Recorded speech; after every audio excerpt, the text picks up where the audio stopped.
Welcome to the Outer Realm with Michelle DeRoche and Amelia Pisano. Airing live on the United Public Radio Network, 105.3 FM in New Orleans.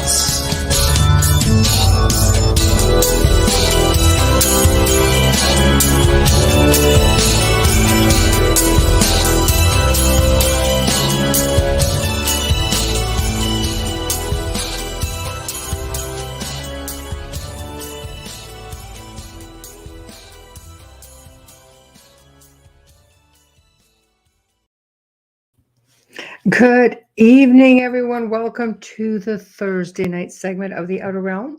We're broadcasting live right here in the United Public Radio Network, UFO Paranormal Radio Network, 105.3 and 107.7 FM from the beautiful city of New Orleans. We are fully sponsored by the amazing people over at Folgers Coffee who have been a part of our journey since day one. So thank you, Folgers. We appreciate you so very much and could not be here without you. Also, truly grateful for Dr. Snick, the sonic surgeon, aka Justin Snicker, who is the voice of the music of the intro and outro here at the Outer Realm. So big thank you to Dr. Snick. Check him out. He's an award-winning composer of Halloween, horror, sci-fi, and dark wave electronic music. And you can find it on places like Bandcamp, Spotify, iTunes, Amazon. I can go on and on and on and on, but just go check him out. Also, big thank you to illustrator Steve McGinnis, who is the artist behind the banners and the logos here at the Outer Realm. He can be found on Facebook and Instagram. Now, tonight, we welcome for the very first time Barbara DeLong, and she's going to be discussing her new book, which is co-written by Ken, I hope I don't butcher this, Goudsward. And it's entitled Before Roswell, The Secret History of UFOs. And we're also going to be touching on UFOs in the spiritual realm. So that's going to be really interesting, to say the least. Chris, you made it. Oh, my word. Look at you. Time to boot. Welcome. Always happy to see you in chat. Wow. Love it. So, this is going to be really exciting. UFOs, do they have a place in spiritualism? I don't know. You guys have to check out this woman's website. She is just phenomenal. We're just waiting for her to come on. BarbaraDeLong.com, UFOs and Spiritual Realm. There is like a whole blog on this stuff. And it's just, she's got so much stuff here. It is unbelievable. I can't even let's just go through some of this. The UFO conundrum, extraterrestrial paradigm, UFO crashes, disclosure, close encounters of a historical kind, close encounters of a biblical kind, cover-ups, UFO quotes, United States legislature. I mean, this goes on and on and on. 45,000 BCE to 9 AD, and she goes back and just moves forward. And it's just loaded with information. I could not stop perusing her site. And it's not just UFO, guys. Oh my gosh. She talks about so many different things.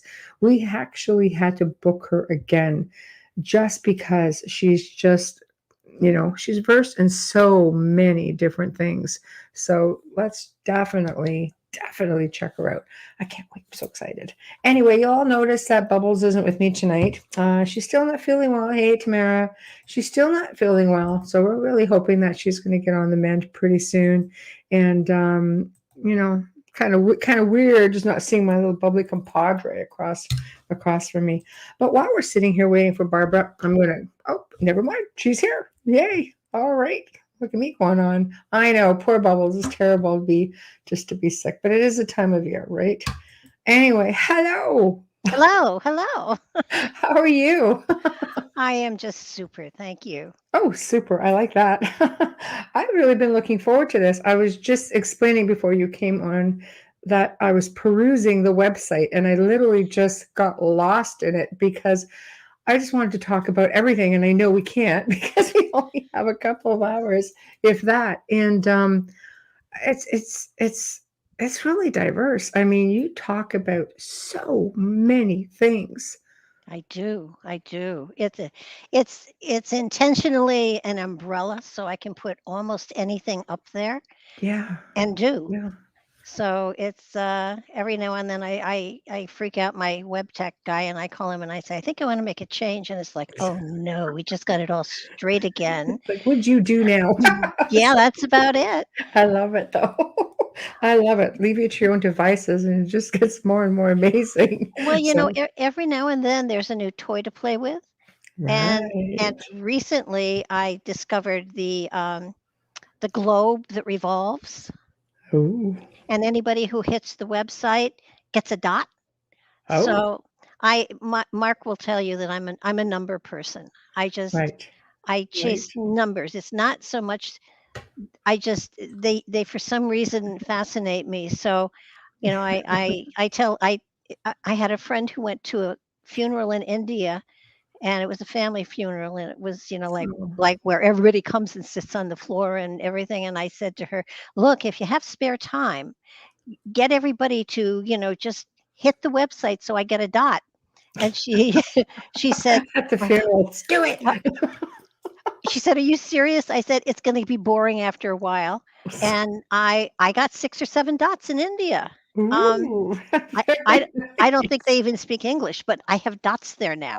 I love it. So and my son You know, my son yeah, you yeah, know, my that's son is exactly what recently on Marcus. my Oh, son's that's what he recently said. on a trip, and, I said, "Where are you going?" And he told me, and I said, "Oh," he said, "I know, you want a dot there. I'll tune into your website and give you a dot." And eventually I will find something else to perseverate on, but right now I'm perseverating on dots. So if anybody wants to give me a dot, you don't even have to look at the website. Just Yes, you just do. tune into tune into barbaradelong.com and give me a dot. Okay, I'll give you a dot because I'm actually in Canada, even though I stream out of New Orleans. Well, it's actually I'm in 27 countries so far with dots. Very So nice. I'm Very very excited. nice. I love it. Everybody get over there and give her a dot Give me a from all over dot, the world. yeah.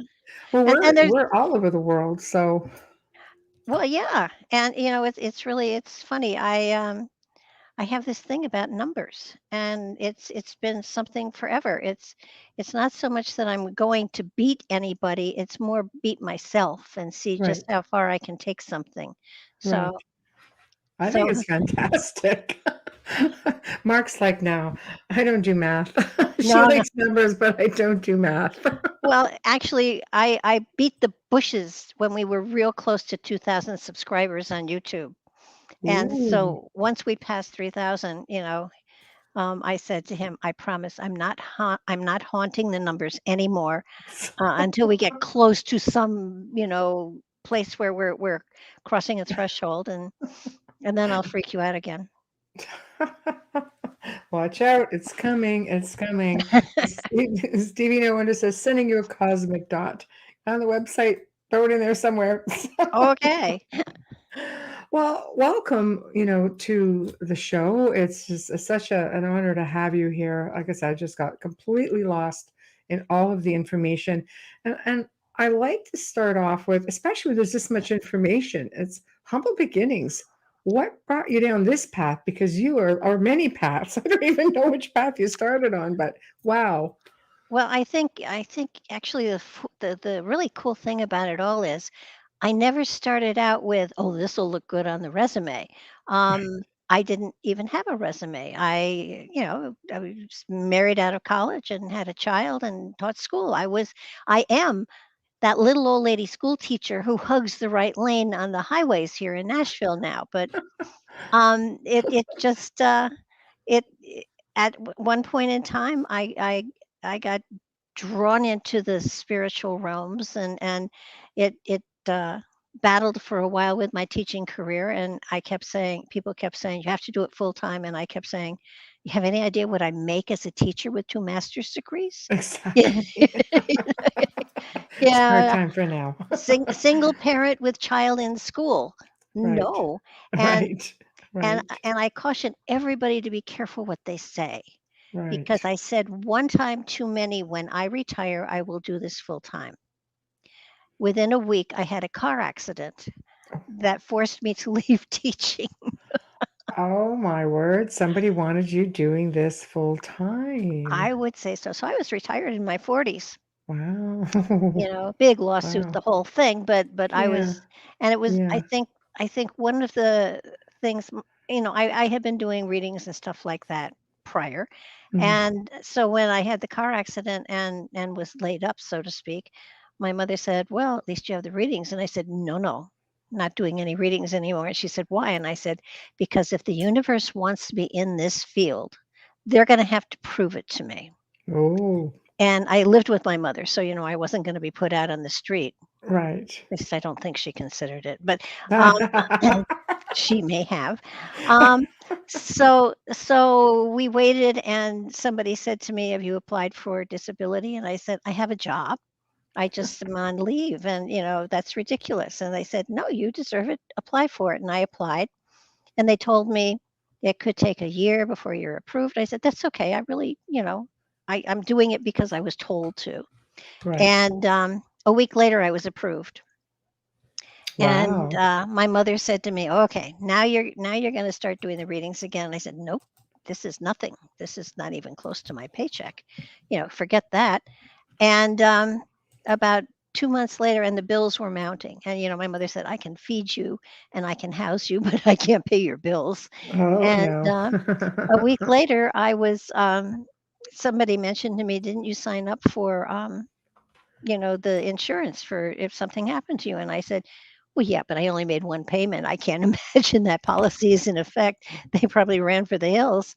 And Uh-huh. they said, "No, check it out." And I did, and I got another check. So now Barbara's I like, yes. This so is now that's what my mother did. She was so thrilled, it was unbelievable. And I right. said, "Doesn't even come close." Yeah. And about a month or two later, they forced me into early retirement, and my Wow. retirement check, between the 3 checks, Mhm. it added up to exactly what my last paycheck was. Wow. I said, "Now I'll do readings." Right. So, well, I don't believe in coincidences, so I find that really, really interesting. I'm big on synchronicities, and the universe delivers. It really does. So you decided, now I'm getting into this full time. Where did you start? I mean, there's so much information.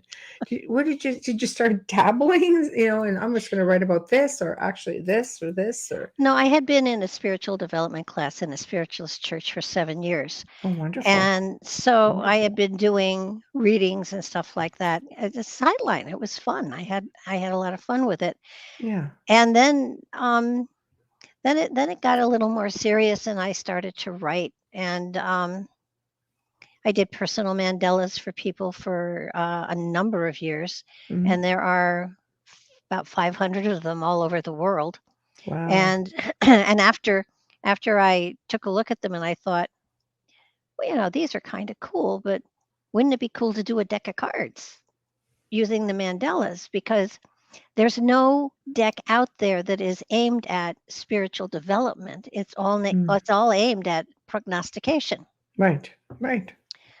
So I painted the deck, and from the first drawing to signing with a publisher, it was 9 months, which I thought was very synchronistic. Yes. Um, and I told the publisher it was U.S. Games, and I said to him, this deck is a sleeper.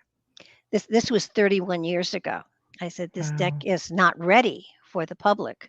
He, Right. he published it anyhow. He wanted the artwork, Right. and not too long ago they stopped publishing the deck, and then the demand for the deck, of course, got so high it was unbelievable. The only one I can find is on ABE Books, and they want $200 for it. Jeepers.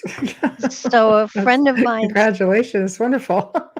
well, yeah, it's going to sit there a long time, I'm sure. Um, but a friend of mine kept pushing me and saying, you need to republish the deck, and you need to write a handbook with it. And so I looked into it, and then I looked out of it because the cost was too high. There was no way Right. as retired Right. that I could do that. Right. And so through Mark, I met Ken Goudsworth, Mhm. and we got to talking one day. And he said, "Well, I'll publish it for you." Wonderful.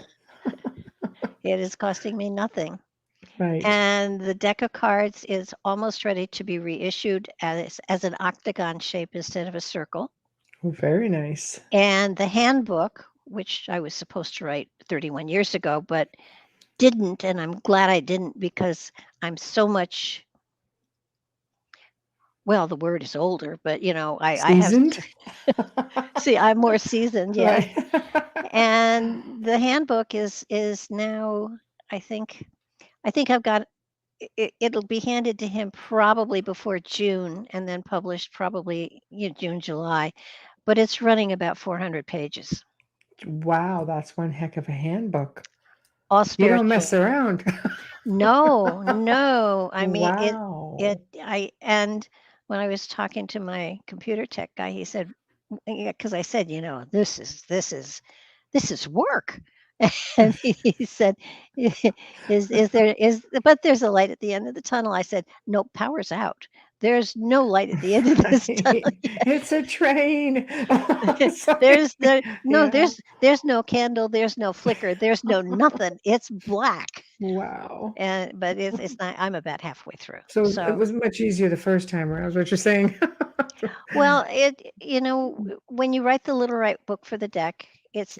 it's little phrases and things like that Mm, people use to read the cards for yes. themselves. Yes. Now it becomes a spiritual instruction guide as to things like I don't know, look upon your body as a car and the Mm, spirit riding within. And if you can't, the only difference between your body as a car and a car is that you can't trade your body in for a newer model, a different color, or more options. exactly. So if you don't take care of it, you can Yes. choose to chug your way through life or you can glide through life because you've taken care of your body. Right. Right. But No, she wrote a handbook that went with the deck. That was 400 pages. You have to wait for this one. It's going to be amazing. it Okay. actually it is, and we're publishing it in color so Wow. that people will see the mandalas and Yes. it's Beautiful. it's gonna be spectacular, and then there's another book right behind that called 101 Questions, Spiritual Questions. Oh, wow. So you're a busy lady. I'm You're a very crazy. busy lady. Yeah. And somewhere in all of this, you wrote a book. Now, before we get to the book, like Actually, 2 books. two okay, what's the other book? I'm looking at It Before Roswell. it's called Whispers of Spiritual Wisdom. It just came out. Oh, okay, Mark, you're supposed to let me know these things. But you're slacking, buddy. Yeah, it's a book of poetry, but poetry with short, I call them blurbs, one-page, spiritual philosophies with it so that you get a Right, poem and a blurb. right. Oh, poem and a blurb. Wow, I love it. I love it. You certainly are busy. I mean, you just keep popping them out, and that's no easy feat. That's just a No. lot of brain work. My gosh. And you keep up with this amazing website that I Yes. got lost in today. It's just like, oh It my God. the website is a lot of fun because when Yeah, I originally did it, it looked like everybody else's website, and yeah. I finally said to the tech, people are different today. They spend 3 seconds looking and flashing away. Mm, So if you have drop-down menus, they're not gonna look at them. right, So I want to put the drop-down menus on the front page. right. And she said, "No, nobody does that." And I said, "Is it against the law?" And she said, "No, Then do but it. nobody does that." And I said, Right, "Well, if you don't want to do it, I'll find somebody who will." And she did it. right.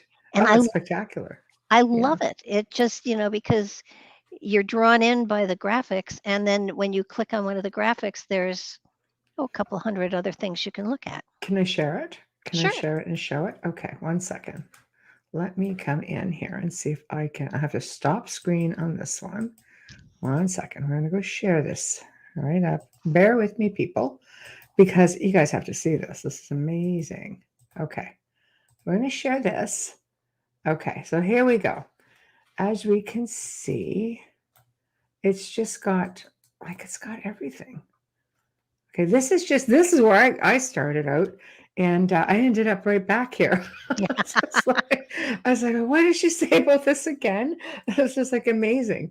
So of course you're looking at, this is again just UFOs, and you have Mhm. the home. So let's go to home. There we go.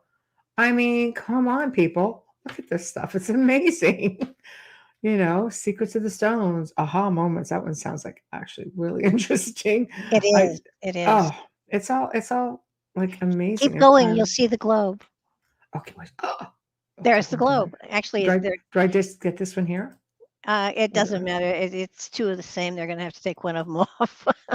it's not letting me do anything. Or do I just click on it? Is that all I have to do? No, click on the plus sign. Ow. Oh my gosh. Okay, there we go. It should get big on the plus sign. Yeah, I'm doing it. it's getting bigger and bigger. There you go. Whew, lots of dots, I hope. I love Well, it. you're in People, you Europe. have to go over, find the globe on the first page, go to the bottom, and add the Oh no, little this. no, you don't have to You, add anything. you just click it. You know, you're on the website. You've put a dot on it. Oh, everybody get to the website. Look at Scroll this back thing. up. There we go. Oh, everything. So we're getting into another amazing topic. So when you get into, whatever topic it is that you're interested in, there's a whole slew of stuff here as well. Like, it's just never ending. It's amazing. I love it. I mean, I just keep it right here to the side because I want to go back and peruse it some more. So we'll just put this off right here. Wow. Wow, I love it. So, oh my goodness, everybody's chiming in. Hey guys, hello. Look at Dolly's got a big wow for you. Oh Michael, hello. I'll make sure I get everybody. so, I would like to touch on, if you don't mind, I mean, I could touch all over their website, but UFOs and spirituality. A lot of people would not think that the two go hand in hand. I mean, it goes back like a really long time, thousands of years at least, millions of years. Like, Oh, well, actually, when you get right down to it, they may have been here before us. yes, yes, I'm a big believer in that as well. I believe that we're probably the third or fourth kick at the can on this planet, on the grand scheme of civilizations. Well, when you get right down to it, there have been at least 5 mass extinctions. Yes. And each time humanity or a species, let's call it just a species because there's no guarantee it was us, evolved into a civilization, and then another mass destruction happened and everything was wiped out. Now, if you go to somebody like Philip Lindsay, who's an astrologer, Mm-hmm. his theory is he has root races and that we evolve through the different root races. There are 7 of them, I believe. And that once we've evolved through the 7 root races, and at the end of each root race, there is mass extinction, not distinction. Mm-hmm. But every time you go through that cycle, you are spiraling through time, through evolution, through spiritual understanding of self and everything else. So, we may, as a spirit, have done that. Or um, they have recently figured out how old our DNA is, and it turns out our DNA is older than the planet is old. So, our DNA is older than the planet, so we had to have come from somewhere else. Mm-hmm. So, if you then step back and you say, okay, these human bodies are just a physical avatar, and our spirit, I believe in body, mind, spirit, body, physical, mind, the soul, what people call the soul, and the spirit. And at death, the soul and the body deteriorate, but the soul moves on. Mm-hmm. So in my opinion, you know it there's no end to it. Right. And this is a spiritual experience for our soul, but it's not the only one, and it's not the last one, and it's not the first one. And so I think that, especially when you're looking at UFOs, you Mhm. have to think, well, if indeed there was a singular creator, source of all creation, uh, the divine. Notice I didn't say God because that limits. Mhm. Um, Mhm. so if indeed there was that source, is that source, and I believe there is, I do and as well. I believe that, you had Wally Wagner on the other day, and Yes. when I was talking with him, he started to talk about, he's biblically oriented, Yes. and I shoved him out of the biblical for a little while, and he kept saying, "Wow, that could That's be." what And he said on the show last night. He did. He credited you with that. He's just like, boy. I loved it. So now I'm really excited, even more so. So it's wonderful. but I believe, and my belief system, and it's going to be part of a book coming in the future, I guess, is that we are all seeds of the infinite, the source of all creation. Yes. And we have within us that seed, which is total and complete, just like a seed of a flower is. Mm, And that we are sent through time to evolve through millions, billions, maybe trillions of lifetimes mm, as the spirit grows, evolves, gathers wisdom, moves into new realms and new dimensions. The journey of the spirit is not to return to the source. The journey of the spirit is to break through into a dimension and become the source of all creation in that dimension. that's really deep. So can you elaborate a little bit more on that? That's fascinating. It just doesn't make sense for Yeah. us to grow through millions of lifetimes, gathering wisdom and everything, to return to the source that already has all the wisdom. That doesn't make sense. You're right. No, yeah, you're completely right. So where does it go? So it has to break through into a dimension where there is not already a universe created or a galaxy created or anything like that. So Mm, it has to be another dimension, mm, and our spirit will then become, because of all its growth, because of all its development, then it sends out seeds of creation, mm. and those seeds of creation create the new universe, galaxy, and whatever. Right, right. Well, that's a mouthful, but it really makes you think. It really makes you think. I completely agree with you. I think it's all about a continued evolution in one form or another. I think we're so limited because we're in this physical place that we forget where we come from. We forget who we are. Yeah, and then people think that when they die, they go to a celestial rest home in the sky. You're not wrong. You're not wrong. Yeah, I, yeah.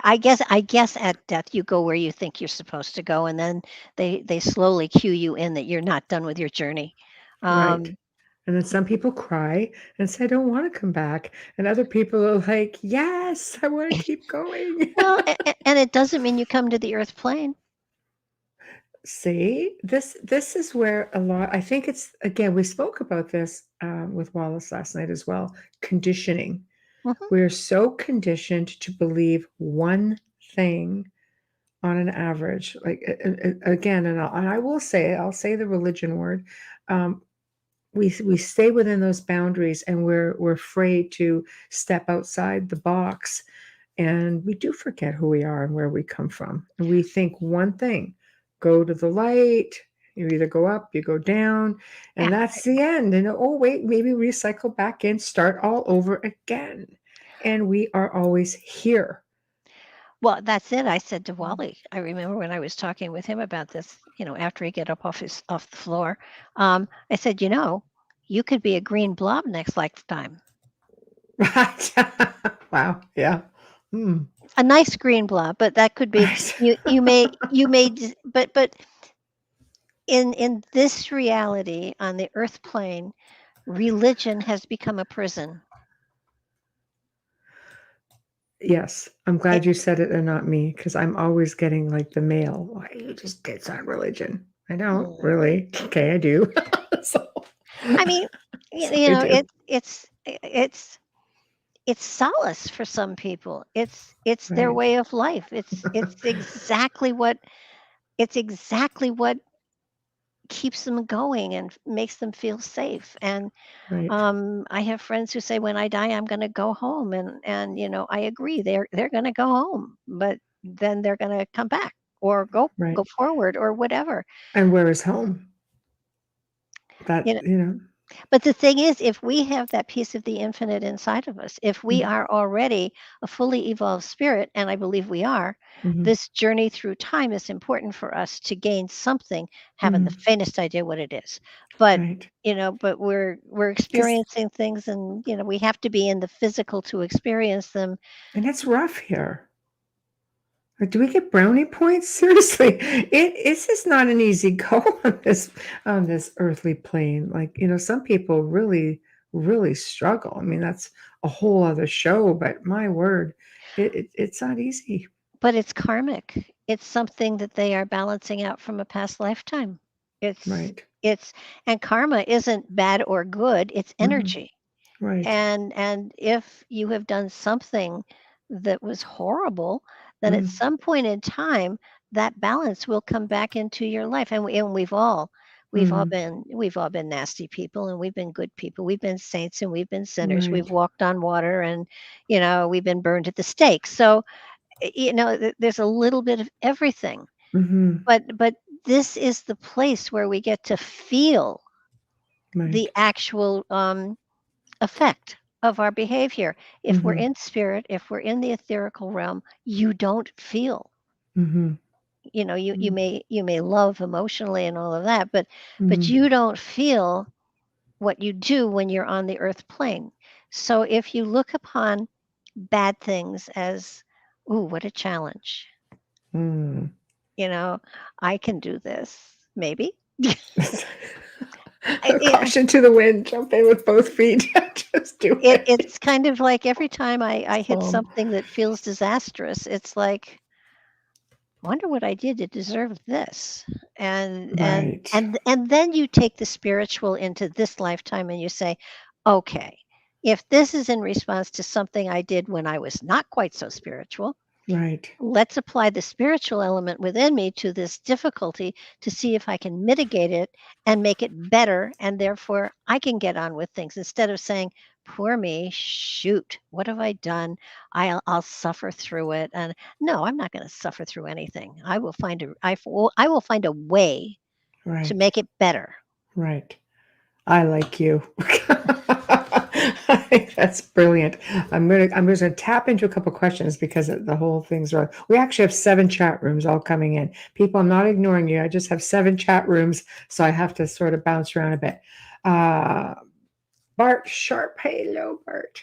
Would building a multidimensional awareness is a huge key to becoming your own source to expand the universe? I'll leave If that up for you. um Sure, but the reality is, intellectually, as a human being, you can't do that. Your spirit can. And your spirit in the avatar, in the human avatar, um, is in many ways restricted by working through the ego. Mm, They get into battles all the time. The ego always loses, but right, but it tries. It keeps going. I have to admit that you give it right, credit, but ego only has this lifetime to draw from. right. So it doesn't have a frame of reference like the spirit does. So yes, building a multidimensional awareness is absolutely, yes, you can do that. You can Right. on a spiritual level do that. You can, let's face it, if you really get really in touch with the spirit within you, if you really can flow with it, you Mhm. can create holograms. And so a lot of times when people think they're talking to oh God, Saint Michael or Saint Anthony Mm, or whatever. What it is inside of them, they desire so greatly, they believe so greatly that that is mm, going to happen. They create the holograph. And mm, the cool thing is, when that happens, it means that the spirit has something they want to share with the intelligence, the consciousness, mhm. that you wouldn't say, "Oh, I've had a thought. That's good. Let me do it." But if they Right. create a hologram who looks at them and says, "Oh, worthy spirit," yada, yada, yada, you think, absolutely, I'll do it immediately. Right. So they're talking to themselves. Right. Right. Second part of the question is, are you experiencing a form of multidimensional awareness? Just curious. Bart, you would. Um, there are moments when, Mm, for instance, when I'm working on the handbook that I am not, it's coming through me, it's not of me. right. I mean, I can remember saying somewhere in the book about, there were many occupations coming and to feel free to experience all the ones that they were drawn to because it would be very exciting for them. And then in parentheses, I put joining the circus is not an option. That was Right. me. The other stuff Right. was spirit coming through, but I just felt, no, don't go joining the circus. That's ridiculous. Right. Right. Next question. Do you have out of body experiences? Sure, doesn't everybody? Okay. Next question. Do you No, remember your out of body experiences? no, seriously. I bet you there is not one person out there that hasn't been laying in bed at night and Mhm. suddenly they felt like they were falling Right.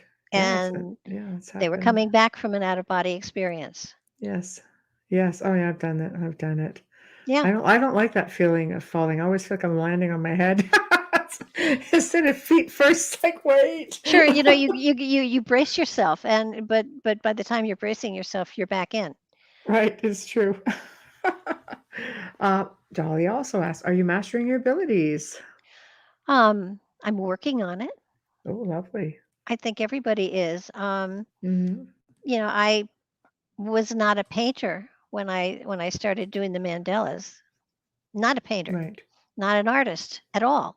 And yet your right. definition of an artist is someone who gets paid good money for their paintings. And Hmm. wow, I did that. And then I did the cards. But Yeah, um that I still have all the oils and everything because I'd like to someday paint flowers, but I'm not there yet. But right, for a while, I really mastered the Mandela stuff because those things have energy that are unbelievable. right. Um, there are, I think it's important to figure out what your possibilities might be as far as talents. Hmm. Singing is not one of mine. Clearly not. Book after book and decks and cards Uh, and 400-page how to do it. It's yes, just well, but I wow. think when you're, and the thing is, it's when you're drawn to something, you don't have to be good at it. You just have to get joy from it. And if Hmm. you get joy from it, then then then you're doing the right thing. Right. Um, Yes, I so agree. Yeah. I garden. I've always gardened, and I have had huge gardens. I mean, I'm 79 now. I no longer can get down on my hands and knees like once I could, Right. I don't and even believe that you're 79. So every inch of it. Um, but right. and that was a gift, and I Right. had little people in my garden. I the house I lived in Oh, before, um, wow. without realizing it, I had bought a house on a gravel pit, which has no soil. Right. Right. Nice. But I determined to Mm, have a garden, and I did. And after a year, it looked like it had been there for 20 years. right. Right. So, it's I don't know what mastering means. How do I you guess, equate mastery? Uh, yeah. No, I I'm that's a working tough one. I'm Yeah. working on a lot of what I consider my gifts, Right. and you know, I I would be foolish to say I have mastered anything because that means I'm ignorant of the fact that there's stuff missing. You'll get there. Yeah, No, keep working, keep it, working. like, do you look at the word master as similar to the word expert? You know, I often get called, you're an expert in your field. I'm like, there's no such thing as an expert in my field. But thank you. You know, Yeah, um, I s- just I do a lot of things really good, but yeah, I wouldn't say I mastered any of them. I'm still working on it. I mean, I really believe if you don't continue learning, there's no purpose to the lifetime. agreed. I say it. I learn something new every day. I make a point of it. I'm always saying it. Take the time to learn even one thing. It's amazing. How could you not want to learn? anything while you're here. Well, There's yeah, so much to learn. and so yeah, I'm constantly stretching. I can remember somebody came into a place where I was having my hair done once, and she was selling these ruffle scarves, Yeah. the ones that, and she said, "Would you like to buy one?" And I said, "No, but I'd like to see the directions." And No. and I found the directions, and then I made 42 of them and realized I didn't have 42 friends, and I was in trouble. Uh-oh. I don't know. I love it. The perseverance. So there is a place for UFOs as in respects to being a part of spirituality. Oh yeah, It's a constant, it's a constant evolution, and they're obviously miles ahead of us. But mind you, I think some of us have amazing people here who do amazing things. And yeah. I think maybe it's a fear-based thing because, again, conditioning. Well, if you stop to think about it, they are, we as totally evolved humans, Yeah, sure. um, when we Yeah. when we discover a culture, especially in the Amazon or wherever, that has never been touched by humanity or what's going on in the world, we are very careful and we pull back and we Mhm. don't intervene or interfere with their development, with their culture, It's right? kinda like the prime directive. Exactly. Right, And so we take it on these fortunate tribes of people that have never seen a cell phone, right. and we step back and we don't get involved, and we just watch them as they grow. Mm, I think that's what the UFOs look upon us as, right. a very primitive culture. That's really difficult because you have so many people out there who truly believe they're going to be saved. So, they're up there. Maybe, I don't know, are they drinking the Kool-Aid up on a mountaintop? Like we've all heard that story. Or do we have to save ourselves essentially? Exactly. I mean, it's when you look at, I sometimes wonder, are we their reality TV? It feels like it, especially the balloons lately. Yeah. I've Are, seen more memes with that. are we the Flintstones for somebody that's a million years ahead of us? Yeah. Um, are the Yeah. glyphs we have all over the place just graffiti? Mhm. Um, I think that a lot of the Foo Fighters that were experienced during World War II were very much like the lasers we play with our cats. I don't think they had substance. I think they were etheric balls. They were energy, and it Mhm. was like a laser beam, and somebody was sitting behind the clouds, Mhm. with a little thing going to, let's chase those fighter planes and scare the daylights out of them. I mean, Yeah. it makes more sense. Right. I don't Right. I don't think they're here to hurt us. I mean, if Right. they were going to, they've had 43, 44, 120,000 years to do it. I agree. I don't believe they're here either to do harm to us. Dolly is a very, well, I guess what we would call a conscious Mhm. contactee experiencer, and has had multiple. I mean, probably I would think Dolly is one of the only people I've ever met who is fully aware of going to different worlds and Mhm. things like that, and been taught a lot from a very time she was just a little thing. But I think right now there's again so much fear being put out there and so much. I always worry about the whole false flag thing because we're becoming, I think, really comfortable with it. Everybody's, like I said, I say it all the time, everybody's got one of these now. you know they Mhm. they can they can be out there, they can be having their own experiences, they can determine how they feel about that. And then you have, all of a sudden, government comes out and says, "Tell us your stories." We're like, "For real? Or are you just fooling with us?" you know, do we really want to tell you? It's just, between the whole religion thing and the whole government thing, you just don't really know which way to go with it.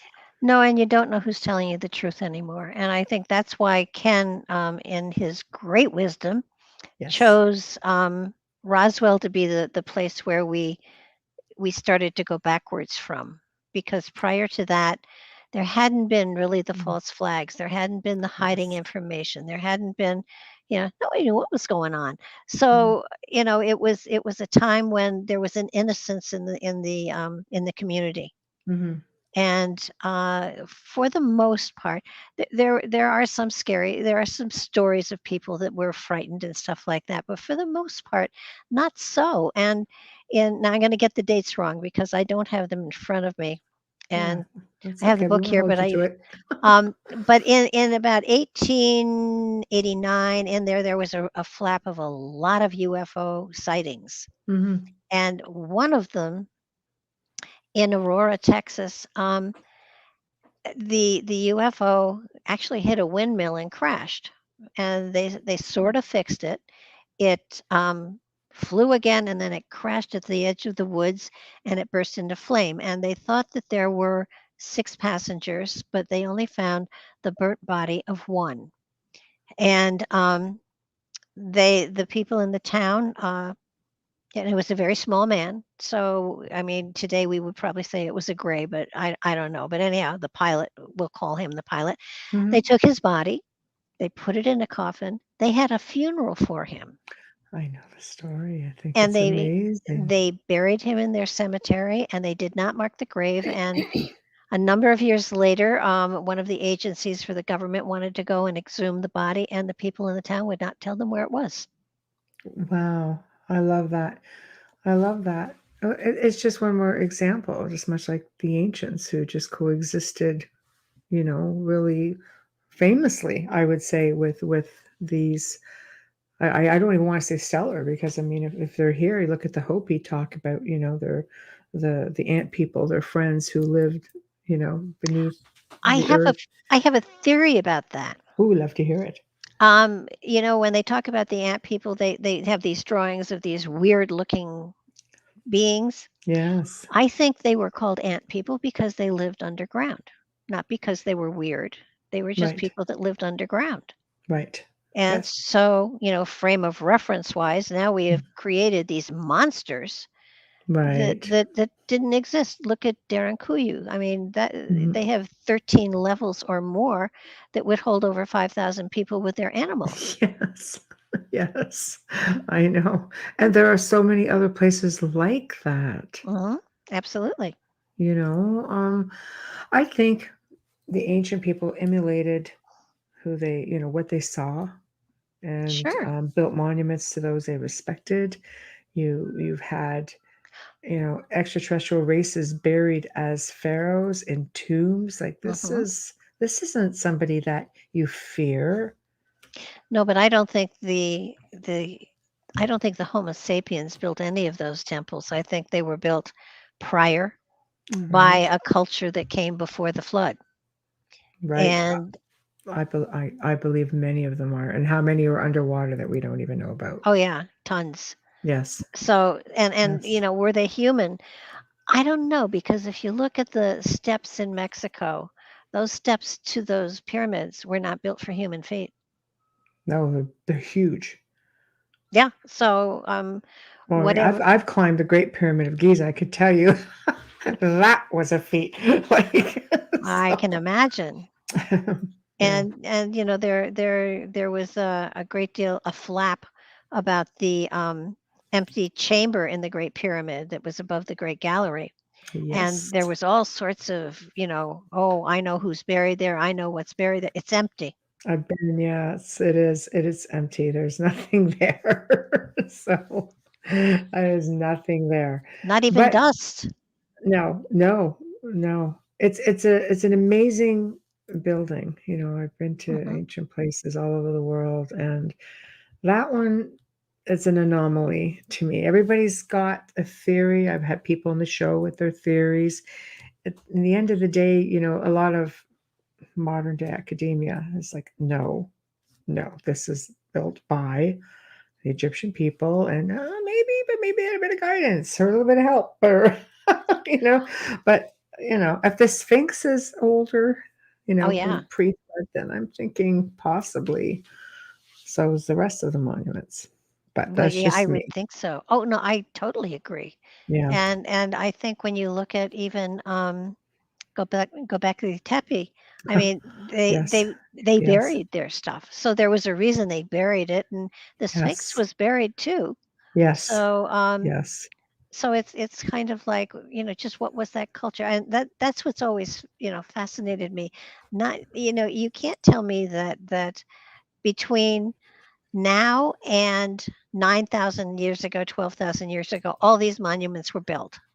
Not the Right. case. Not the No. case at all. Mm. Because a lot of them, if you look into Cotterell's stuff, he's the one that has taken the pole shifts very seriously, and shown that where the poles were at different points in time in our Mm. in our history, going back 130 years, that the monuments were adjusted to those poles as opposed to the North Pole now. Mhm. So, it's kind of fascinating that everything stops at 9, 12,000 years ago. Nothing was created before then, Right. and that's Right. such a pile of crap. Well, they're finding it everything they're finding it now with technology. I mean, like I said, tons, under the desert sand.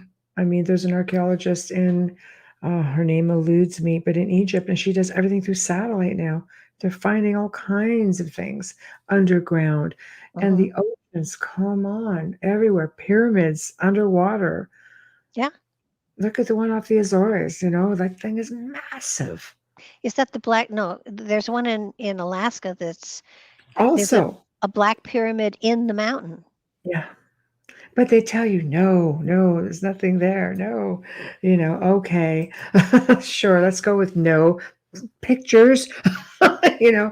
Giants walked the earth in those days. There's even rumors of giants in North America. Oh, absolutely. Oh, yeah. There were whole Absolutely. tribes of them. Yes. I mean, look at Ex the Nevada ones. The red-haired giants that they trapped in a cave and burned to death, and then many years later found them under the guano, and it was, the giants, the bones are there. There's no doubt about it. Right. And so what do you do? And actually the great thing about, well, great. I We have the powers that be have destroyed most of the giants that were in this country. Right. But what I find fascinating is a long time ago, 20 years maybe, I had a co-host on the show, and she and her family had red hair, or Mm. reddish hair. They all had six six toes and Thanks. 6 fingers Yeah. and double Yes. rows of teeth.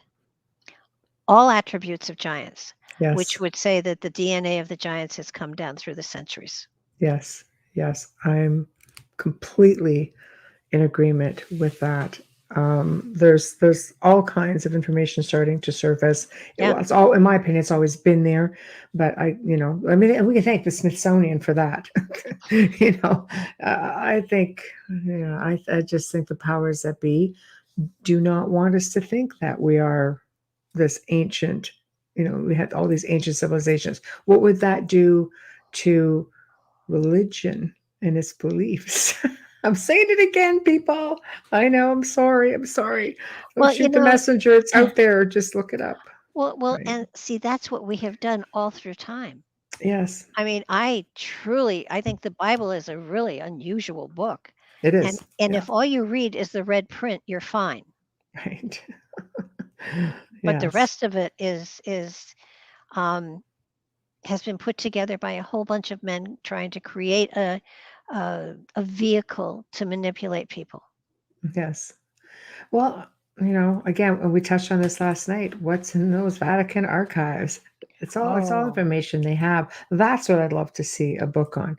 They have everything. good luck on that one. Oh, I know. It's like, oh, I'd love to see what's in there. Yeah, I can get lost in there for a while. That would be interesting.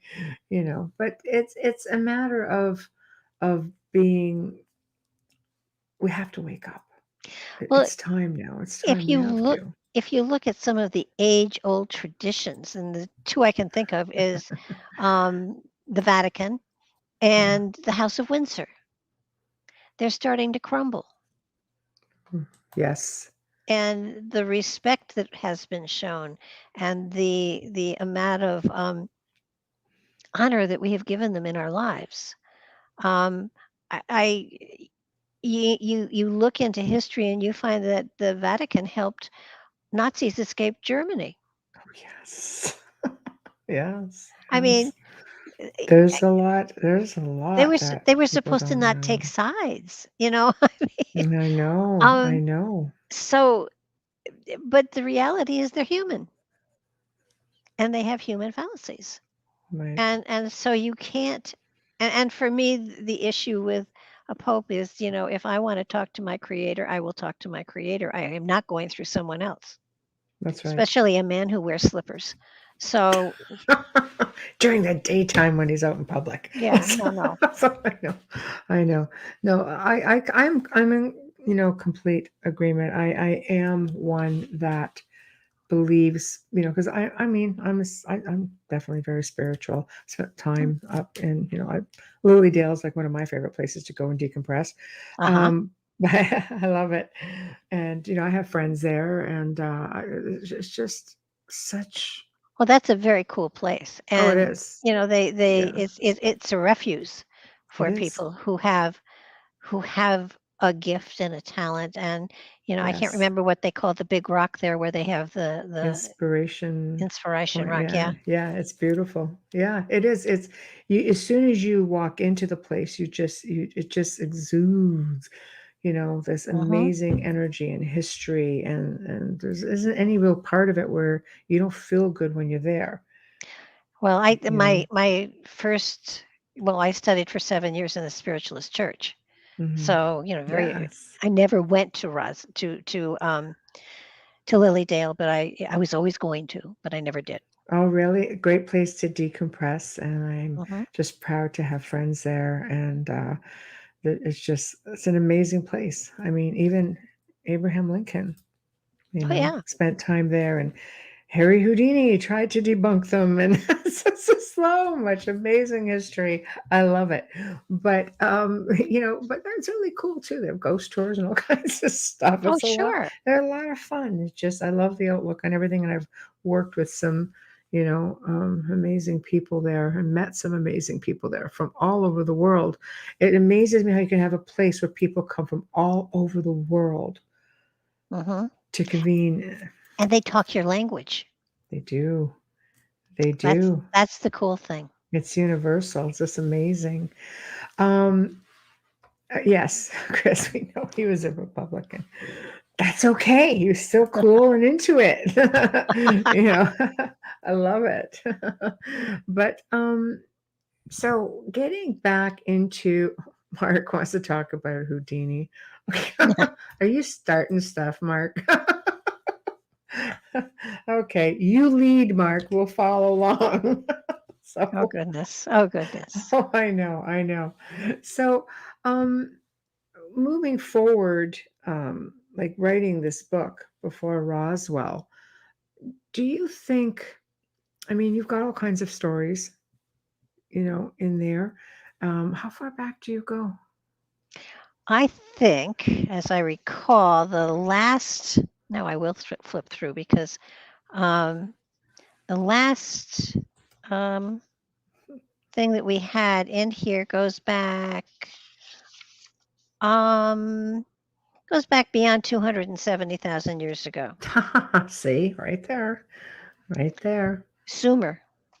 Yes, Um, so it's and actually, um, Ken and I have to give my late husband Patrick Cook credit for a lot of this yes, because Patrick had the website UFOs in the Bible before it was popular to have UFOs right. in the Bible out there, and he gathered a lot of this information. And when he passed away, I took what were not in his books and put them on my website so I could preserve them. Yes. Ken discovered the giant stuff, and I had continued to add to it. And Ken asked if he could use the material, and I said, of course. Mm, And then he called me again, and said, "Well, you want to write it with me?" And I said, "Sure," not knowing what that would entail. right, Um, right. and so we did it together, but on the foundation that Patrick laid so very long ago. Mm, And I mean, and you can tell by the website that there's a tremendous amount of information from Roswell forward mhm. as well. But had Patrick not started the collection, it wouldn't have given us the foundation to build on. And it was an exciting adventure. I discovered with him and with Wally. He interviewed me for his book, and I have come to so appreciate any author who writes anything, because he wrote the stuff down and then sent it to me to edit it, and I sent it back thinking, okay, that's done. And he sent it back to me again and Oh. again, and it got to the point where, how does anybody ever get anything published? There's always something you can revise. Mm, And happily, he did finally publish it. So yeah, yeah.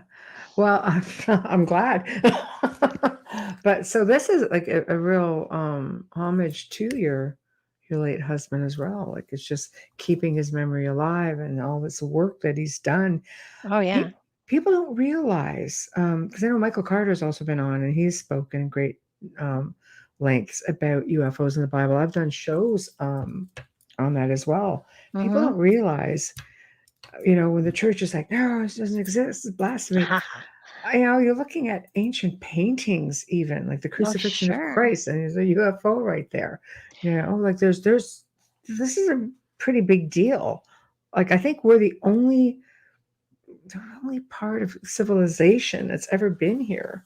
And I mean, I could be speculating because I wasn't here 20, 30,000 years ago, but I'm Yeah. pretty sure it's everything, after Roswell ended up just falling apart. Yeah, I know Michael Carter I've had on my show a number of Oh, times, he's wonderful. and Yes, he's a dear and it friend. was it was really funny the first time I contacted him, and he said he would do the show, of course. And Yes, yeah. he said, "Do you know much about the Bible and UFOs?" And I said, "Yeah, a little bit." And he said, "Well, maybe I ought to give you a little bit of background first." And I said, "No, I think I'm really okay." And he said, "No," and in his book, he thanks Patrick Cook for all of his work and everything. So, after he kept insisting he needed to give me background, and I said, "Michael, my husband's Patrick Cook." He said, "Never mind." He's so sweet, though. He's a darling. But what was even funnier was he and I went to the same college at the same time, that was like a block away from where I was teaching. Synchronicities. Yeah, I love it. Meant to be. I yeah, love it. He's just absolutely wonderful. he He really is. is. You know, oh, okay, okay. I'm gonna ask. I don't know if this is gonna be your take on the Shroud of Turin. There you go Well, there. it it has an amazing history. I think that a lot of the research done on it was done on the part that had been replaced and burned, and therefore wasn't appropriately um, dated. I think that I do believe that Jesus existed and he did his teachings. I believe that. I think he was a master. Mhm. And if you throw that word out there, um, I think it really is a shroud that wrapped him. I think it does exist. And I think that when his spirit left the body, it burned the image into the cloth. Totally believe that. Right. Now, I also believe that he was human. And I do believe that there are a couple of books out there now on the fact that they have discovered the family tomb of Jesus. Yes. Really And I've had the people on the show that did the discovery, both Charlie Pellegrino and James Tabor. wonderful. And the cool thing is they found the family tomb under a complex of condos. And in order, they got permission to go through the floor of the condo into the tomb, and they moved the people out of the complex and gave them a vacation for a month. And what I found fascinating was the Joseph of Arimathea buried Jesus in his family tomb, right? Mhm. The name of the family that they moved out was Arimathea. Synchronicities. Yeah. We just keep going on about that. Isn't that so cool? It is so cool. It is so cool. Gosh. Yeah, I believed it was real too. Again, you have people testing this thing, and it always goes back to, again, academia. And I often Well, they wonder, do they want you to know? well, they wanted to test a part of it that wouldn't intervene with the image, and I can Of understand course. that. Yes, But yes. there had been a fire. The silver had melted and burned the Mm-hmm. cloth, and nuns had meticulously replaced it. Mm-hmm. So, and that's where they took their samples from. And um, I believe it is the shroud. Right. I believe that his body was wrapped in it. I believe that his energetic when it left the body, and I believe that he was not dead when he was taken off the cross. I'm with you there, sister. Let me tell you, yeah. Yeah. Well, There that could lead into. there was a burst of energy, however, that did happen. Mm-hmm. Um, I believe he survived. I believe that he went to India, and that's where his tomb really is.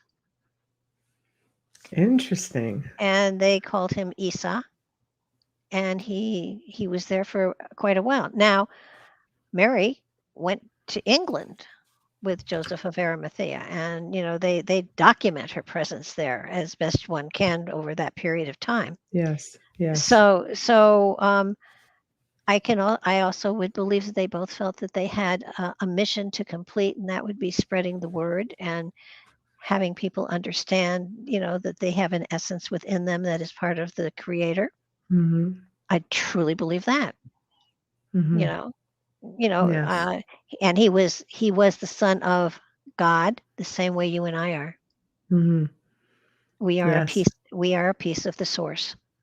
Right. 100%. So a lot of everything we're being taught is like play on words. Yeah. Big time play on words. Now I can walk on water. It needs to be frozen, but Right. still working on the liquid part.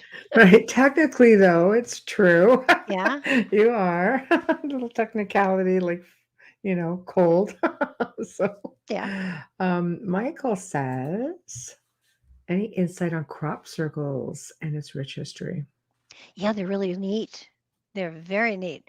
I had the experience to be in one in Virginia a long time ago, and I found that they absolutely there is, I call it magic. You smell ozone in the middle of the circles, like you would if lightning had struck.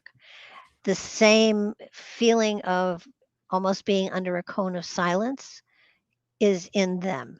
Now, the one I was in was not anywhere near as intricate as they are today.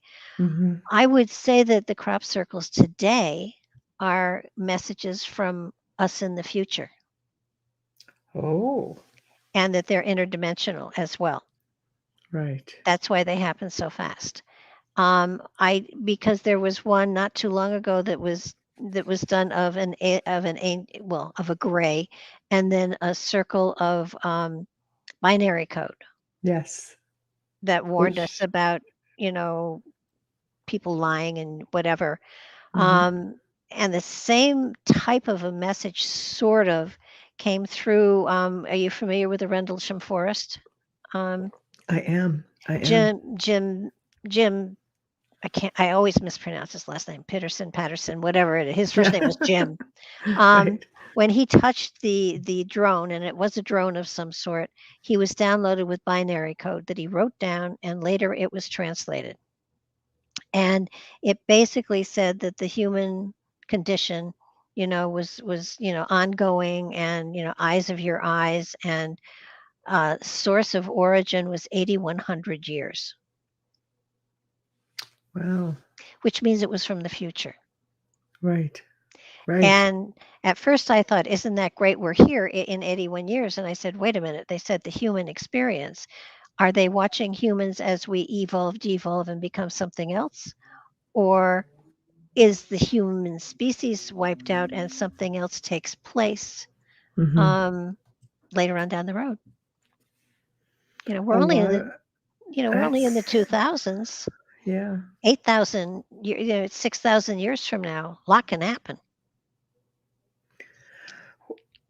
You think we're gonna be around that long? Yeah, there's a lot Well, of people who think not so much. I don't know. well, according to everything, there's probably going to be well, the way things are going now, it can happen any moment for heaven's I sakes. agree. Yeah. But I somehow don't think it will happen. I think there will be a third world war, but I don't think it will be nuclear. Uh, Well, I, listen, if they're trying to grab territory, why pollute it for thousands of years? exactly. You just eliminate the source of yeah, yeah. Can go there, but oh boy. You end up with I'll end up with a lot of hate mail. Just because of what we've just been through, people are Sure. real sensitive about it. Um, yeah, what about what's your take on maybe like a natural disaster happening to the planet, Well, meteorites or solar flares or things like that?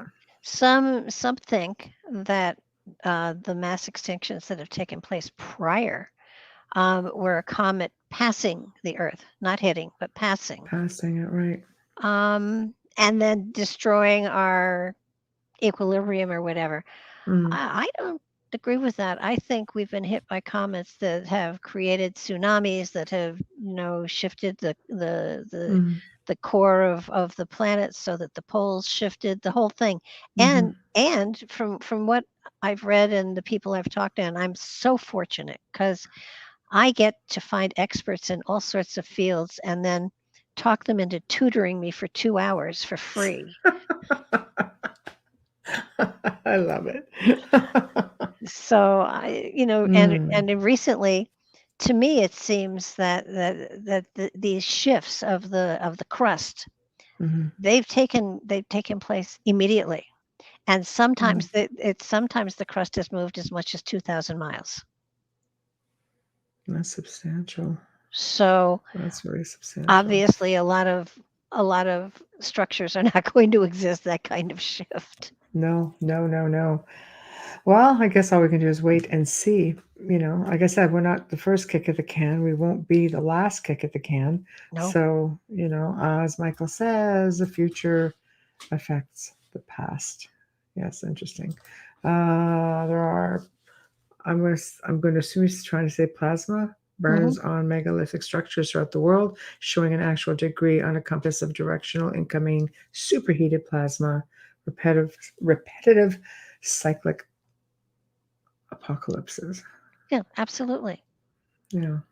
Mm, I mean, the planet has, it's a planet for heaven's sakes. right.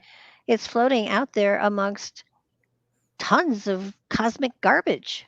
Yes. Of course, we're going to get hit, Right. and the fact that we haven't been hit, I mean, look at the crater off the Yucatan Peninsula. That was a huge one, Mm, and there have been a couple in the middle of the Atlantic as well that have caused yes. mass destruction. So it can happen. I mean, Mm, people talking about global warming, mm, that's BS. yes. This planet has gone through cooling and heating up and cooling and heating up for millions of years. Mm, And it has nothing to do with cow flatulence. right. Nothing. You listening out there, people? Oh, I know. I know. Yeah. That's one of those topics that you have the 50-50 on, Mhm. and I always say I'm like Switzerland. I just don't want to get in there. I'm just gonna stay neutral. And with that said, I have to do a sponsor station ID. This is actually the work part Oh, go for it. of the interview. Yeah. So for everyone who's just tuning in, you are listening to The Outer Realm, and our guest tonight is Barbara DeLong, who's just fascinating. She's just seriously, you have to go on her website, Give me a barbaradelong.com, and dot. give her a dot. Okay. We showed it. It's streaming across the bottom. So go check it out. You'll be lost in there for hours. Believe me, I speak from experience. I've done it. So anyhow, tonight's show is fully sponsored by the amazing people over at Folgers Coffee. We're so grateful for them. They sponsor us for both nights, and they go a year in advance. So they must love us. We must be doing something right, but we love them right back just as much. Also, big thank you to Justin Snicker, aka Dr. Snick, the Sonic Surgeon, the voice and the music behind the intro and the outro. He's an award-winning composer of Halloween horror and sci-fi electronic music. Also, big thank you to illustrator Steve McGinnis for all of the artwork you see for The Outer Realm. So we're very appreciative of him as well. We are broadcasting live on United Public Radio Network, 105.3 and 107.7 FM in the city of New Orleans. So I've done the hard part. Now I can come back to the fun. I So, just yes. noticed my cat. Oh, your cat's been just like photo bombing the show all night. It's awesome. He's laying back and giving us all kinds of moves. Oh God. Oh, I love it. Are you kidding? No, some guests bring the cats right on. It's just, or cats, dogs. It's great. They have been known to do that. So I love it. I love it. We encourage it. So what's next? What are you looking at doing next? I've got more questions coming in. I'll have to get to, but you're well, like the handbook on the deck of cards is really a love. I'm Right. having it's a struggle. I'm interpreting for one of the layouts. I'm interpreting it, and it means that for every card, I have to be able to answer the same question for every card in that particular layout. It's Right. it's boring as hell. Right. But it's different, and I realize that if somebody is actually utilizing it to create a reading for themselves, Right. it's probably very powerful. Right. But it's been interesting. It stretches me, which I love. Mhm. And yeah, I've said a number of times it's not the book I had intended to write, but that's coming. I think you just sort of led, you just led to it. You just go with it. I mean, the powers that be, the universe, it'll guide you where you have to go. Oh yeah. I mean, it's when I painted the cards, I think I existed for 9 months on about 2 hours of sleep a night, and I was never more energetic. I was never tired. Right. Right. It was amazing. And that's what's happening with this. I can't Right. go to sleep at night. My head is still working. Wow. And it's like, no, enough, Right. I'm old. Let me sleep. I know. Go away. Go away. We're just going to jump into a couple more questions before it Okay. starts to go up. What does Barbara think about channeled entities like Seth, channeled by Jane Roberts? I think that what she was channeling was her higher consciousness that she named Seth. I think she had a direct link to cosmic consciousness. Mm-hmm. And I think as humans, not only are we reluctant to buy the fact that this amazing material is in us, Mm-hmm. but we know that no one else will buy it. So that if we give it a name, it's true channeled material, it's absolute. It is, I call it channeled. Somebody said that was antiquity. It should now be called streaming. So I guess I am definitely ancient. Right. Right. But Jane, her material was absolutely dead on. Right. And That's Mark. Yes, the cat's putting on quite the show in the back. that's just one of them. There are two. Right. So So Mm, I think, Seth was is a part of her. hmm. I don't think it's an entity. I think it is her link to higher consciousness, which is pure and absolutely 100% spiritual. But you think she would know that? You would think that she would know the difference, She probably did. right? If I Right. was going to now don't forget she's a different time frame here, but Yes. there was a time frame where I said to somebody that I was dating at the time that maybe I should become a trans channel. Now I can channel, but Right. trans channel is another ball of wax.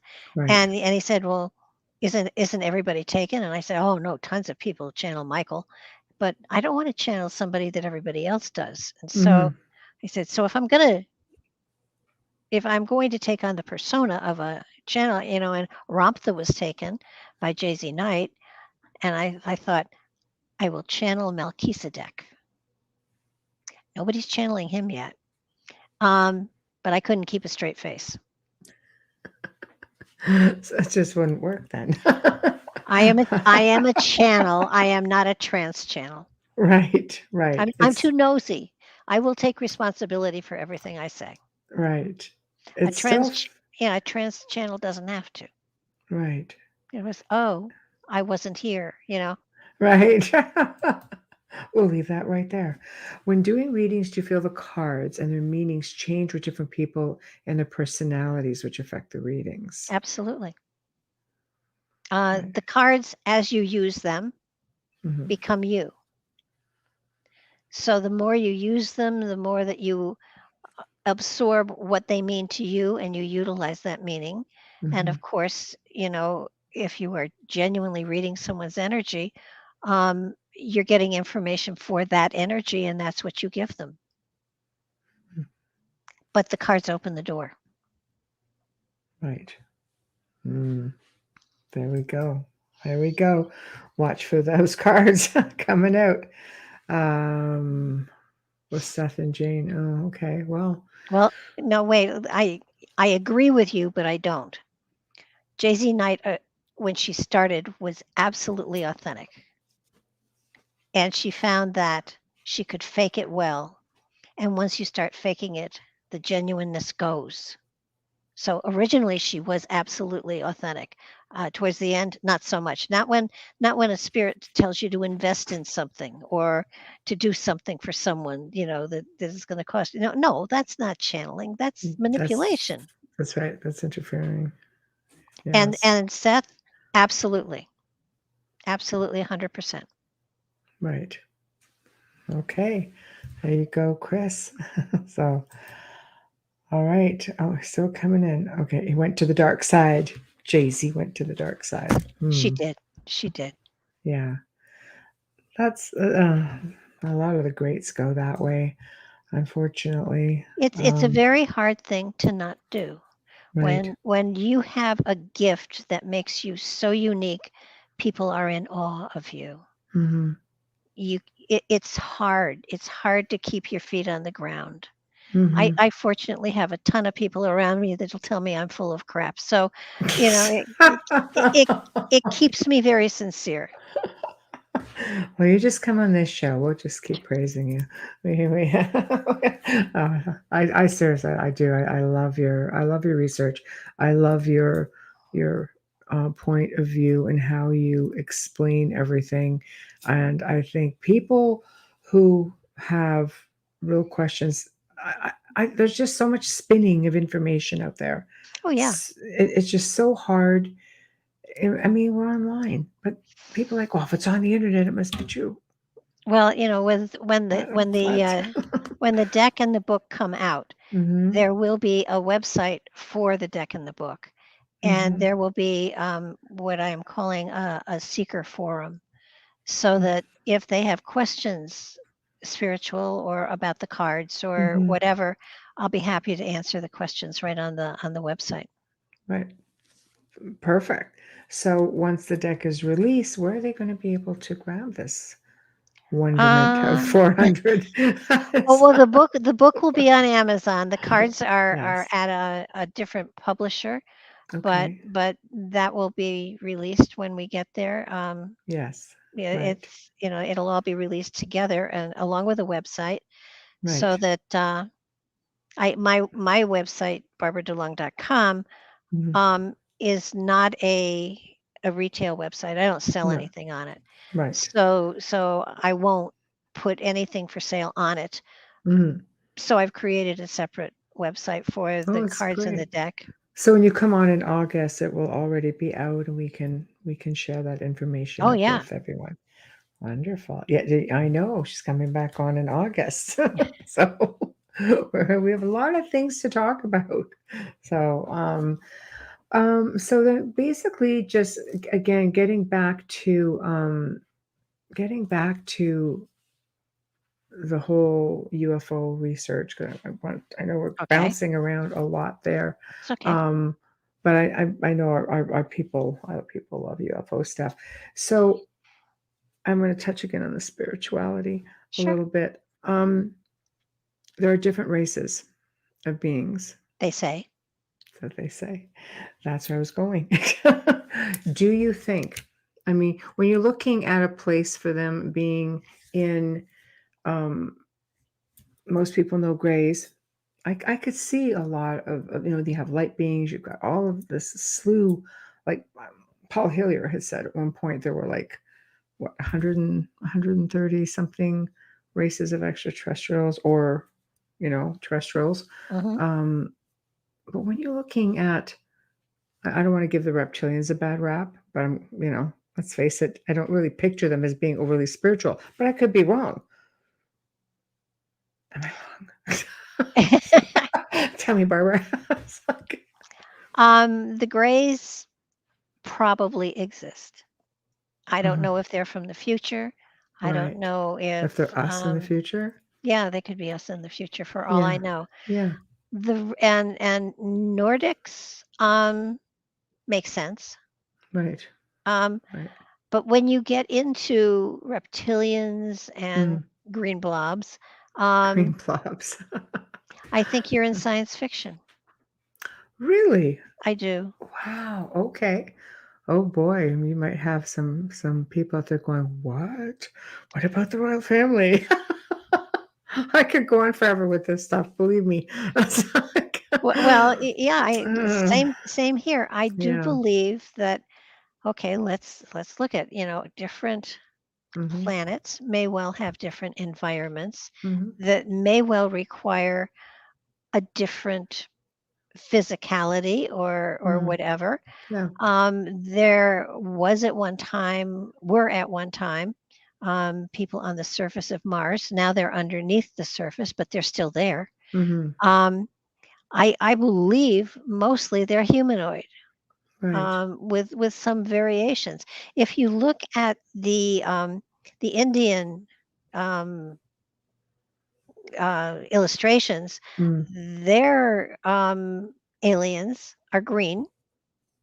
And if you look at a lot of the pictures in a lot of the Egyptian temples, they have They're green skin. green. Yes. So I can see how the color of the skin Hmm. easily could change because of environment, Hmm. Hmm. because of environment. We have different colors here on the planet already. That's right. So it wouldn't be a stretch of the imagination to have beings from another world, planet, whatever. Hmm. But again, I think that we're in quarantine on this planet. I truly believe it. Um, Now you look at Billy Meyer, and I do believe Billy Meyer has been in contact with some sort of alien culture. Right. Um, and I recently did a show with someone who disagreed with me. Mm. Um, Not going back to that The one, nerve. but Yeah. Right. yeah, Yeah, we're not appreciated. So. but his material, the bulk of his material, the books Mm. that he has channeled through. I mean, he's a very simple man, Hmm. but the books that he's written have clearly been channeled by an intelligence that is greater than his. Right. So Right. I do believe that there are aliens, but I truly believe that there is a non-intervention around this planet. I believe we are too barbaric to be able to Mm. blend in with the cosmic brotherhood. Wow. That's pretty intense. I mean, Look at us. We can't even get along in this. this is true. I mean, really. Yes. I mean, But to think we're quarantined is almost frightening. The prison planet, right? yeah, Yeah. and with Yes. just cause. We would be a cancer in a society that had Mm. found a way to peacefully coexist. What are your thoughts on hybrids? Um, well, I do believe there are some, but not Mm. as many as people think. Yes. I think that I do believe that there are probably aliens walking among us that are watchers. Mm-hmm. Mm-hmm. And as far as the book that I'm writing for the cards, it's for the seekers. I do believe there are people here who are seeking seekers, who are looking for others of a spiritual mindedness Right. and are looking for spiritual information that they can't find in any of the books out there. Right. Right. So, Mm. does that make them special? No, it makes them unique. Right. No, I like that. Yeah. What about, when you're looking at statues, the Anunnaki, ancient Sumerian kings, you've got these reptilian sort of, um, entities, beings holding, like, the female holding the baby. She's full on, Mhm. you know? Yeah, look at Mengele and what he did. Mm, yeah, true enough. Oh, okay. Oh, hold on. I want to get this up. Hold on. Here it comes. Here it comes. Just because while we're on the topic, the problem I have with Billy Meyer is his photos. I think he had knowledge, but did he fake the photos? I think he faked the photos. There you go. But I do believe that he is talking to um, aliens of some sort. And what I found fascinating was at one point they showed, I was watching something on Hitler and they were showing the psychics that helped Hitler. And Mm, one of them had blonde hair pulled back, and they showed that the picture of that psychic to Billy Meyer, and he said, "That's Semyasi. She's someone that has worked with me over the years." And he identified the psychic with the Germans as the alien that had been working with him to learn. hmm. So, spit an image, spit an image.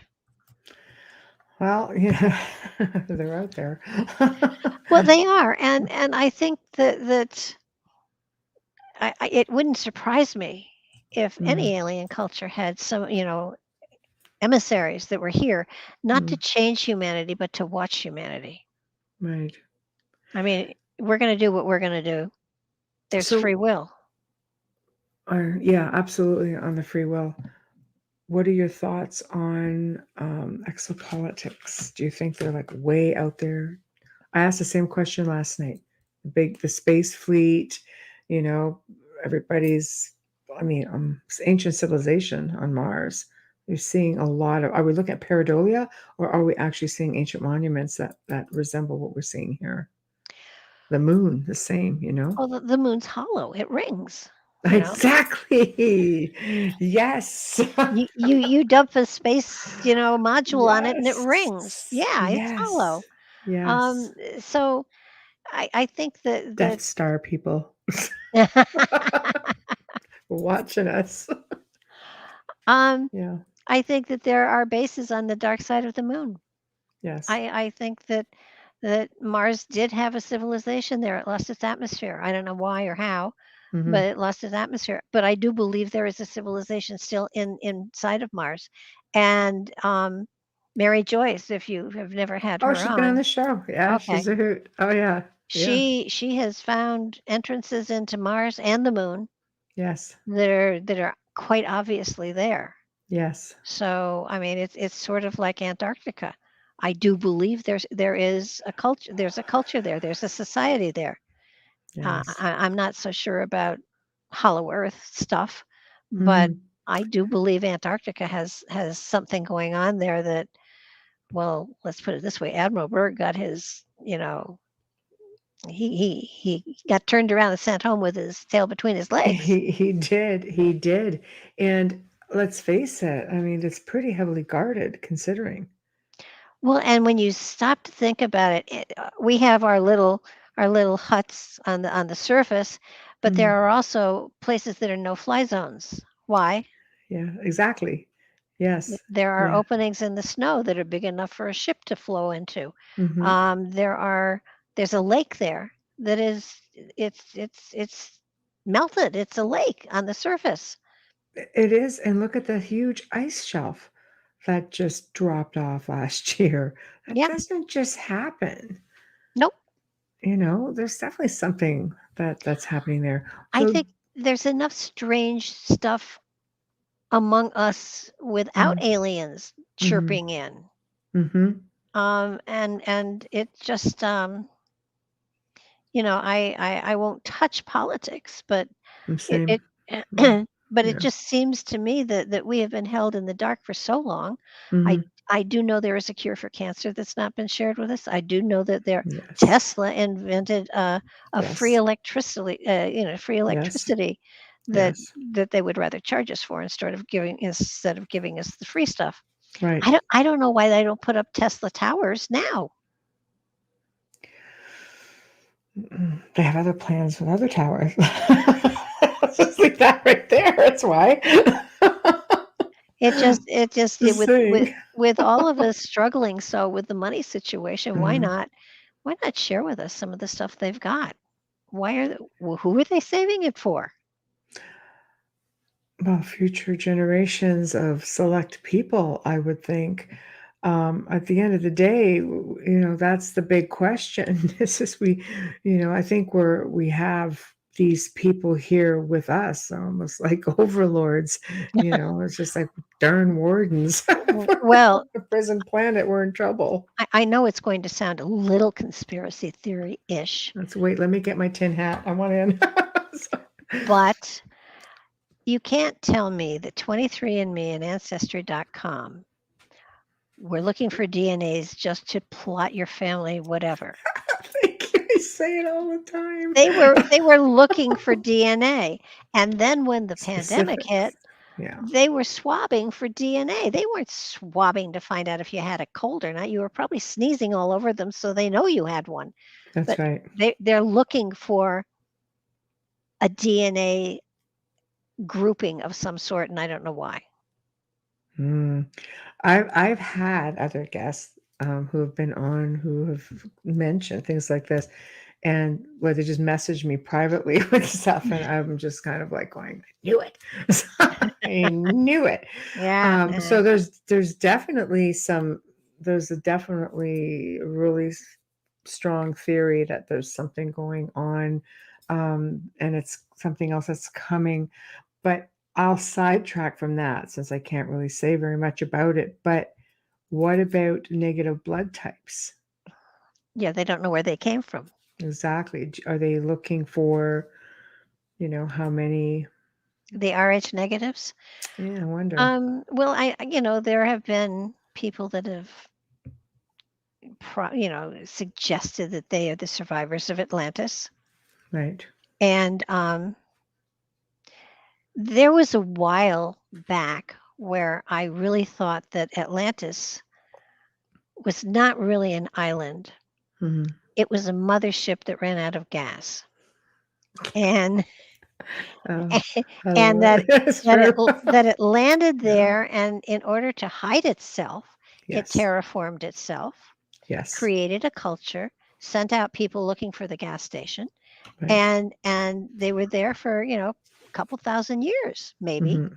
And when they finally found what they needed, they fueled up and they took off, leaving behind emissaries that had been sent out all over the world looking for cultures that could understand what they were talking about.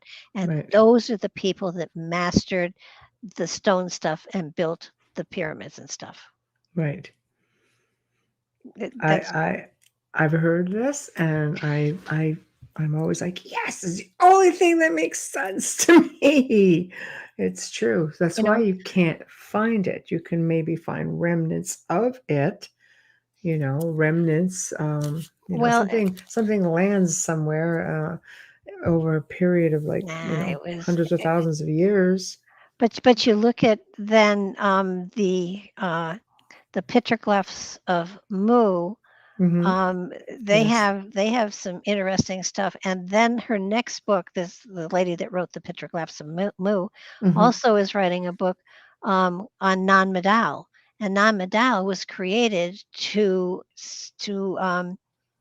be an indication as to where Mu sank, and Hmm. Mu was what birthed Atlantis. That's a whole other show that Uh, I would totally be into doing. This is fascinating. that's according to her, and Right. it Right. makes sense. I like my ran out of gas better. Yeah. It's simple. Definitely, we can get our heads around it because otherwise you're going up the ladder even further up. Hmm. Tamara says, "What if we are the aliens and we were dropped here?" Oh, we were dropped here, and there was a theory a while back, um, which I semi laugh at, in that there was a spaceship that was going through time, through dimensions, through whatever, and they came to this solar system and they realized that it probably wasn't populated by any, so they dumped their holding tanks. And you know what a holding tank is? Yes. Okay. Here we And go. that land that landed on Earth, and we're the result of their holding tanks. See, there we go. I believe that. We're so diverse. Yeah. We're so diverse. It completely makes sense. Did the Egyptians come from Atlantis? I believe. Yeah, I believe some of them. If they did send out, Yeah. emissaries. I think if you're going to create a culture to disguise yourself, you're going to send out emissaries, Hmm. and so that some of them were probably in Egypt, some of them were absolutely in South America. South America is the only place I believe that, going back 230,000 years, that never had an ice sheet. So that area has been free to develop without being interrupted for hundreds of thousands of years. Right. Right. I could go on and on and on. I just love it when things are just laid back and flowing. Everybody's just chiming in. I love it. We have an amazing chat room. So I'm just going to put this up just so it's there and people can see it. Okay, we're heading up to the top of the hour. So what would you like to let me tell everybody where to buy the books?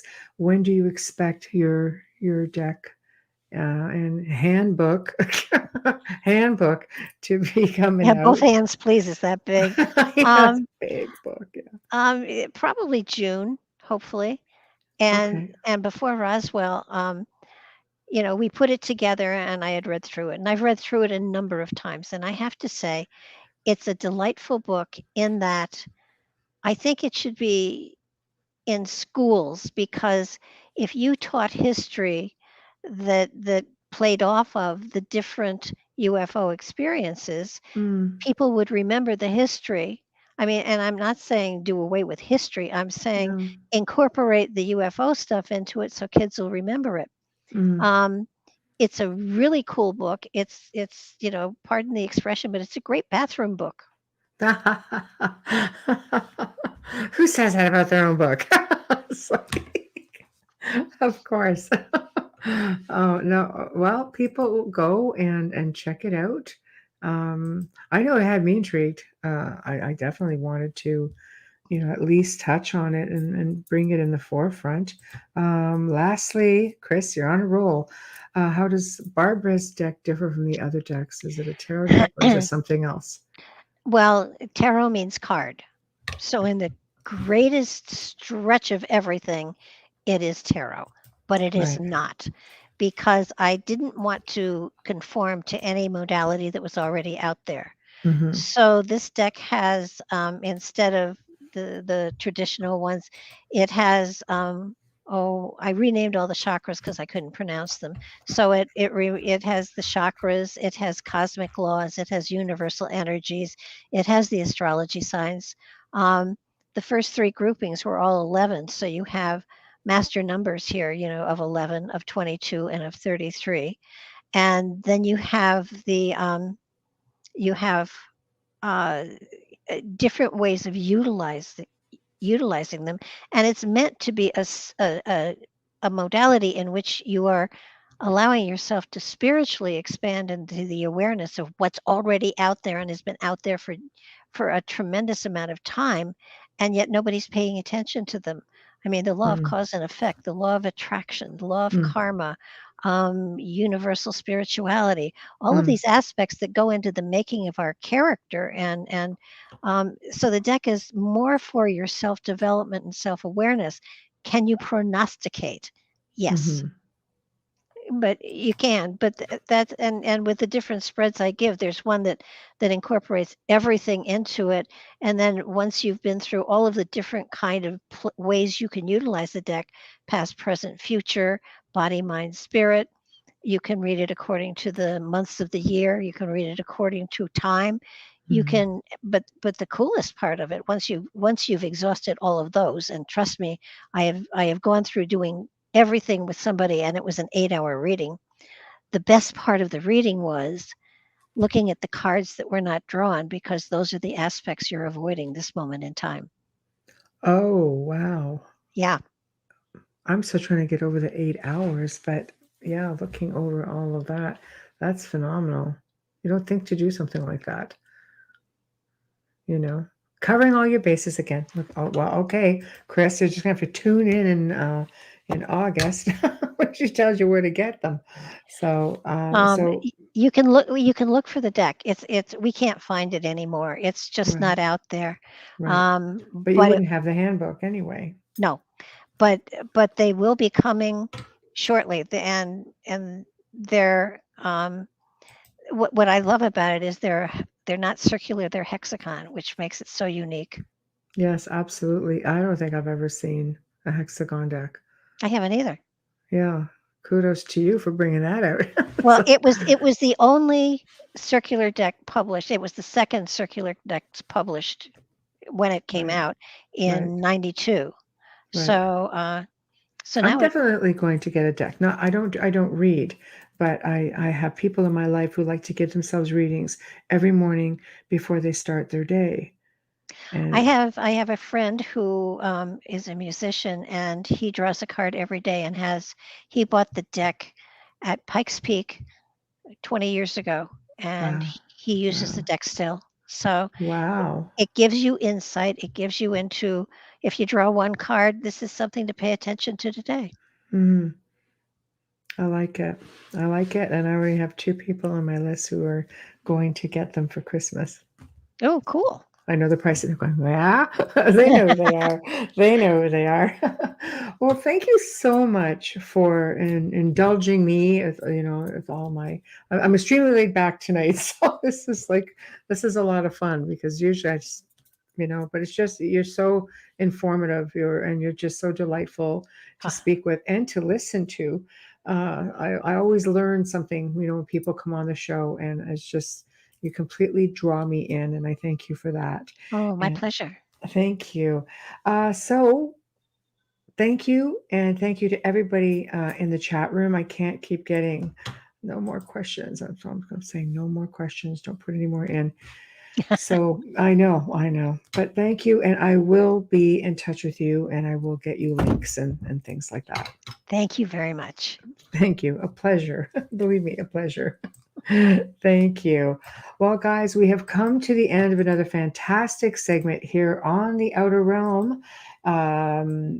Again, thank you to our sponsors. Thank you to everybody in chat. Thank you to the network. And remember, we have podcast awards coming up. Vote, vote, vote. Anyhow, next week. Sorry, guys, I'm just a bit scattered tonight.